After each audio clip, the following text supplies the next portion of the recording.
Hi guys, just wanted to talk to you about the brake lathes. This is the AMMCO 4000 brake lathe. Um, it's been the industry standard forever. It's a great machine. We're starting to get to the point with rotor size that we're just kind of getting too big for this machine the way it was originally designed. We're starting to reach some of its limitations. The main limitation is this gearbox right here.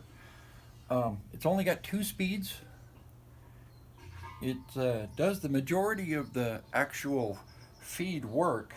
You know, uh, most all the cars are disc everywhere, so it's doing the majority of the work, and it keeps breaking. It's got a lot of weak points in it. The gears inside of it break.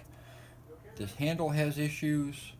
This has issues that make noise. There's a lot of stuff that this is like the weak link in the chain. So what I did was I put this power feed on here.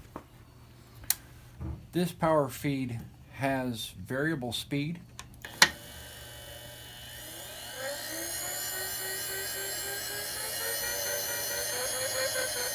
It has a high speed return button. It runs very consistently.